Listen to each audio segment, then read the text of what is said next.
दोस्तों, इस वीडियो में आपके साथ इम्पोर्टेंट अपडेट शेयर कर रहे हैं जो आए हैं ग्रीवियंस रिड्रेसल कमेटी की मीटिंग से। इस मीटिंग की जो रिकमेंडेशंस हैं वो इस वीडियो में आपके साथ डिस्कस करेंगे। काफ़ी इम्पोर्टेंट रिकमेंडेशंस हैं जो आगे जाएंगे। तो इसमें जो इश्यूज़ हैं वो जो मेन इश्यूज़ हैं वो आपके साथ शेयर करेंगे। जैसे कि first, allow ITC in case of default and non compliance by supplier. तो सप्लायर की मिस्टेक की वजह से, सप्लायर के डिफ़ॉल्ट की वजह से, नॉन कंप्लायंस की वजह से जो आपको आईटीसी नहीं मिलता है वो अलाउ किया जाना चाहिए। काफ़ी सारे टैक्स पेयर्स हैं उनका ये इशू रहता है, आज तक भी है और कितने केसेस इस पर आए हैं।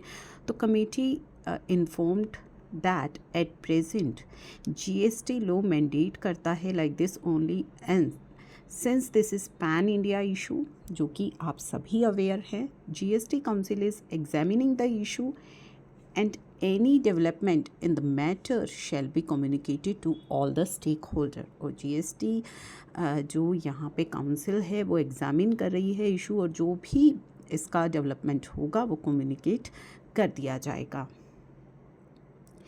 इसके अलावा जो मेन यहाँ पे है, service of show cause notice and order through post and the registered mail of tax payer.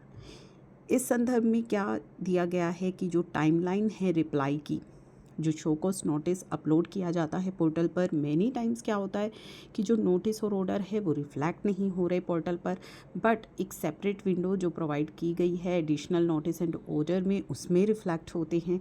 तो जो टाइमलाइन इसमें है रिप्लाई करने की 7 days end date of personal hearing is mentioned therein. जो मैनर है नोटिस सर्विस करने का और जो टाइमलाइन है रिप्लाई की वो बहुत स्मॉल है, यानी कि बहुत थोड़ा समय मिलता है जो कि मिस हो जाता है। ठीक है, तो ये प्रॉब्लम आती है।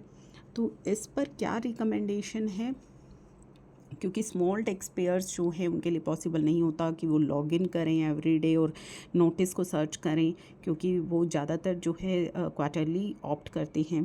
तो ऐसे में कमेटी का कहना है कि the committee inform that this issue is no longer faced by as the technical glitch जो हैं वो रेक्टिफाई हो चुके हैं पोर्टल पर। And it was further informed that integration of centre and state data is under way है। तो चलिए, थर्ड जो इम्पोर्टेंट अपडेट है वो है increase timeline to 30 days to response to the notice. जो आपकी जीएसटी DRC 01 की फॉर्म में नोटिस इशू होते हैं उनकी टाइमलाइन को इंक्रीज़ किया जाए।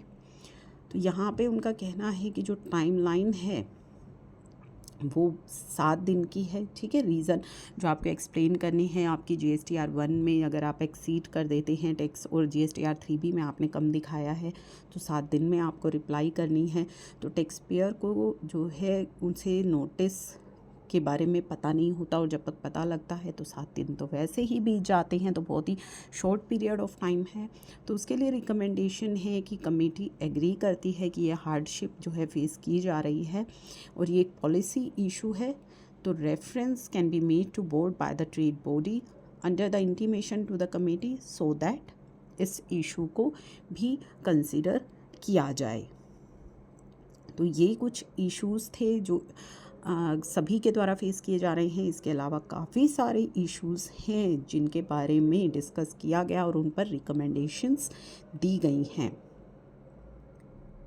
Lack of information regarding reply करने के लिए शोकॉस नोटिस की, तो ये काफ़ी सारे इश्यूज़ हैं जो डिस्कस किए और रिकमेंडेशंस दी गई।